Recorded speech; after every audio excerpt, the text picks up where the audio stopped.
तुमने कभी रात के सन्नाटे में अचानक किसी ऐसे इंसान को याद किया है जो अब इस दुनिया में नहीं रहा? कोई दादा, कोई मां, कोई पुराना प्रिय चेहरा, और उस याद के साथ एक अजीब सी अनुभूति आई हो, जैसे वे दूर नहीं है, जैसे वे कहीं हैं, जैसे वे सुन रहे हैं। यह केवल भावना नहीं है, यह केवल मन का भ्रम नहीं है। प्राचीन भारतीय ज्ञान परंपरा कहती है कि यह अनुभूति सच है, क्योंकि तुम्हारे पूर्वज कहीं गए नहीं हैं।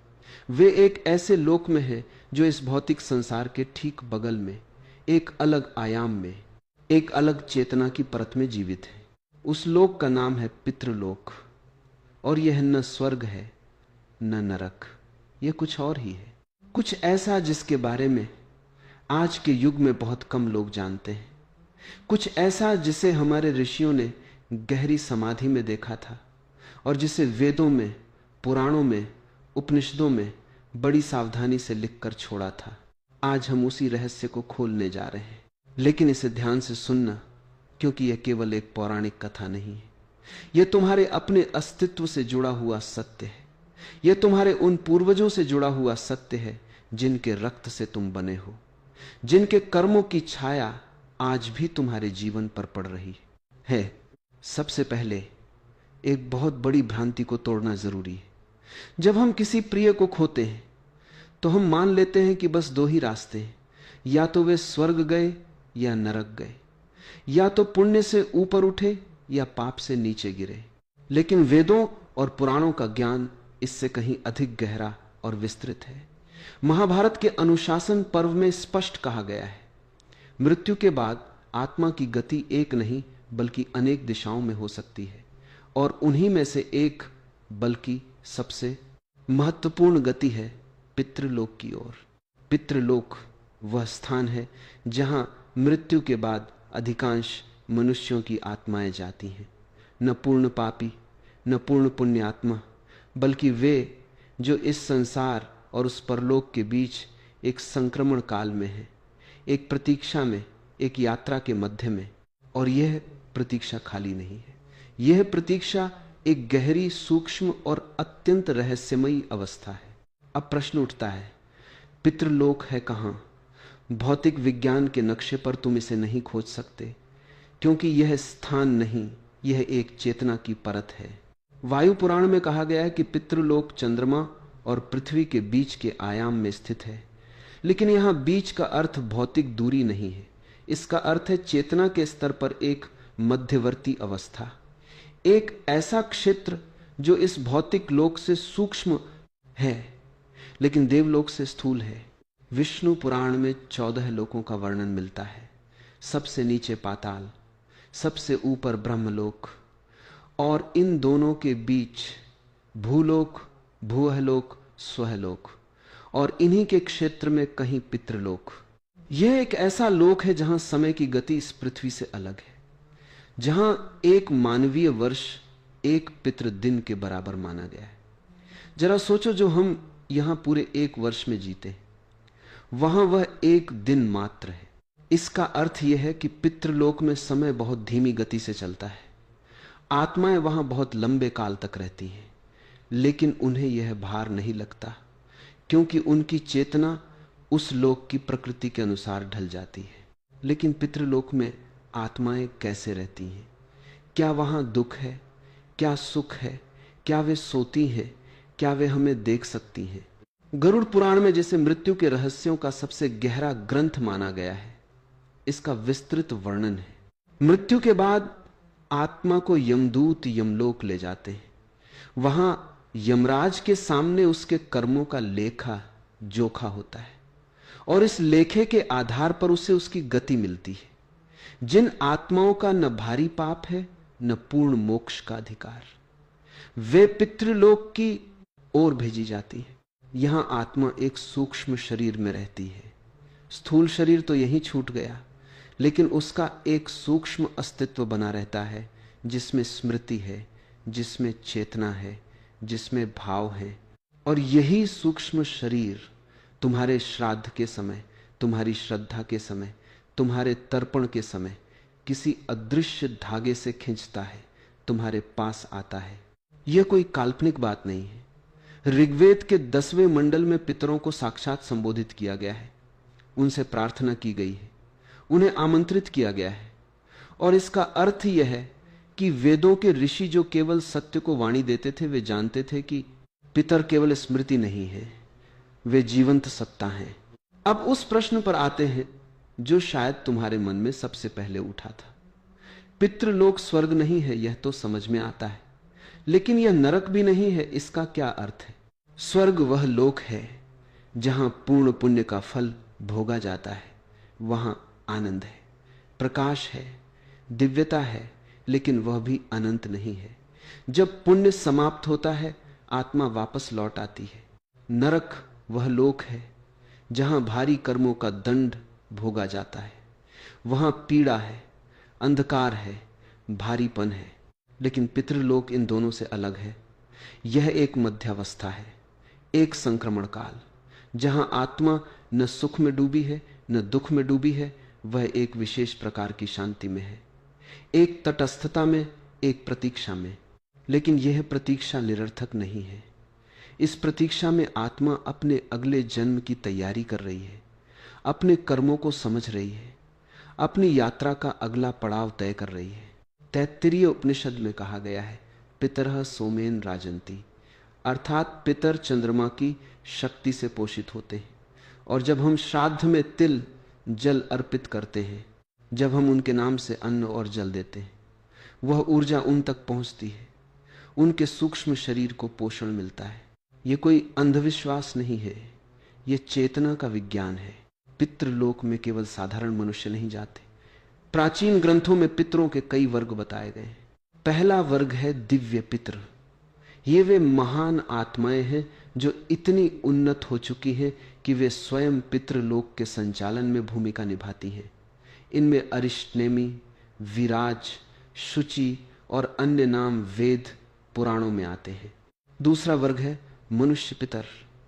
ये हमारे अपने पूर्वज हैं, माता पिता, दादा दादी, नाना नानी, जो 3 पीढ़ियों तक पितृलोक में रहते हैं और जिनके लिए श्राद्ध और तर्पण का विधान है।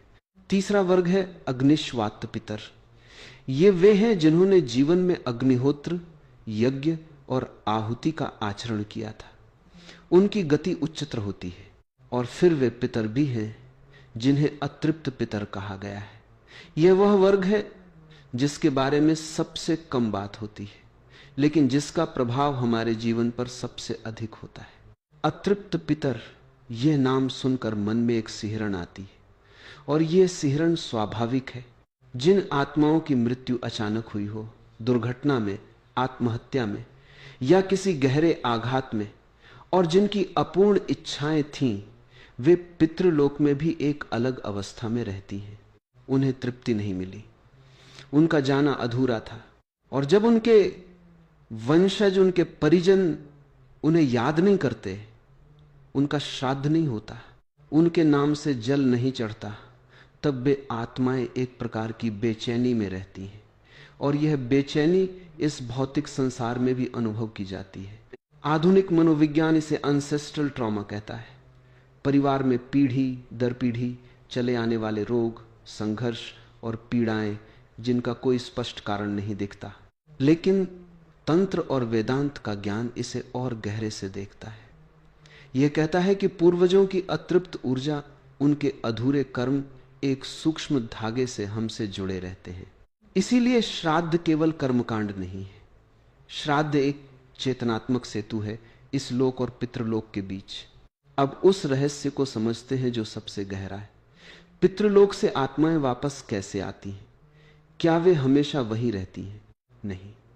छांदोग्य उपनिषद में, जो उपनिषदों में सबसे विस्तृत और गहन है, पंचाग्नि विद्या का वर्णन है। यह वह गुप्त ज्ञान है जो मृत्यु के बाद आत्मा की पूरी यात्रा को समझाता है। इसके अनुसार जब आत्मा मृत्यु के बाद पितृलोक जाती है, वहां वह अपने कर्मों के अनुसार एक निश्चित काल तक रहती है। फिर जब उसकी पुरानी ऊर्जा का भोग पूरा हो जाता है, वह वापस पृथ्वी की ओर लौटने लगती है। यह लौटना भी क्रमशः होता है। पहले वह आकाश में, फिर वायु में, फिर मेघ में, फिर वर्षा में, फिर पृथ्वी पर, और फिर किसी अन्न में, जल में प्रवेश करती है और अंततः किसी मां के गर्भ में। यह पुनर्जन्म का मार्ग है और पितृलोक उस मार्ग का विश्राम स्थल है।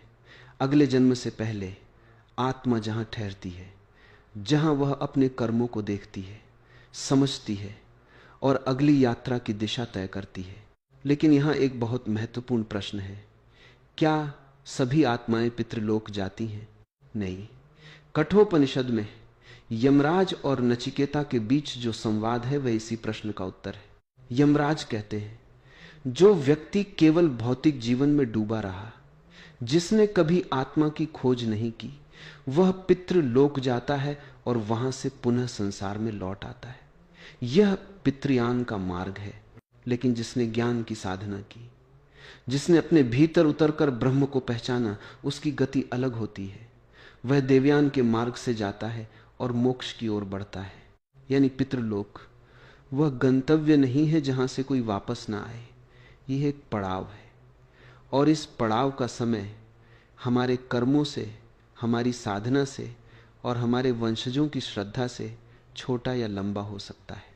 अब आते हैं उस बात पर जो शायद सबसे व्यावहारिक और सबसे जरूरी है। क्या हम अपने पितरों की मदद कर सकते हैं? हाँ, और इसीलिए श्राद्ध पक्ष है, इसीलिए पितृपक्ष में 15 है दिन। भाद्रपद मास के कृष्ण पक्ष में पूरा भारत एक साथ अपने पूर्वजों की ओर मुड़ता है। लेकिन यह केवल एक धार्मिक परंपरा नहीं है, यह एक चेतना की क्रिया है। जब तुम किसी पूर्वज को याद करते हो, उनके प्रति कृतज्ञता अनुभव करते हो, उनके नाम से जल और तिल अर्पित करते हो, तब तुम्हारी चेतना और उनकी सूक्ष्म चेतना के बीच एक सेतु बनता है। वह जो ऊर्जा तुमसे प्रवाहित होती है वह पितृलोक तक पहुंचती है, उनके सूक्ष्म शरीर को पोषण देती है, उनकी यात्रा को हल्का करती है और इसके बदले में वे भी तुम्हें आशीर्वाद देते हैं। यह आदान प्रदान एक तरफा नहीं है। मनुस्मृति में स्पष्ट लिखा है, जब पितर तृप्त होते हैं तो वंशजों के जीवन में आयु, पुत्र, यश, स्वर्ग, कीर्ति, बल, लक्ष्मी, पशु, सुख, धन और धान्य की वृद्धि होती है। यह केवल पुराने जमाने की बात नहीं है। आज भी कितने परिवारों में यह देखा जाता है जहां श्राद्ध और पितृ कर्म की परंपरा टूटी, वहां किसी न किसी रूप में एक अदृश्य अवरोध आ गया, और जहां इस परंपरा को फिर से जोड़ा गया, वहां जीवन में एक प्रवाह लौट आया। यह संयोग नहीं है, यह पितृ ऋण का नियम है। हिंदू धर्म के अनुसार 3 ऋण होते हैं जो जन्म लेते ही हर मनुष्य के सिर पर होते हैं: देव ऋण, ऋषि ऋण और पितृ ऋण। पितृ ऋण वह ऋण है जो हम पर उन सभी पूर्वजों का है जिनके कारण हम यहाँ हैं, जिनका रक्त हमारी नसों में बह रहा है, जिनके कर्मों ने इस धरती पर हमारे लिए जगह बनाई। और इस ऋण को चुकाने का एकमात्र मार्ग है श्रद्धा। केवल कर्मकांड नहीं, बल्कि एक गहरी, सच्ची, हृदय से उठती हुई श्रद्धा। जब तुम उन्हें याद करते हो, उनके जीवन से कुछ सीखते हो, उनके मूल्यों को जीते हो, तब भी यह श्राद्ध है, तब भी यह तर्पण है। अंत में एक बात और, पितृलोक का यह पूरा विज्ञान हमें एक बहुत बड़ा सत्य सिखाता है।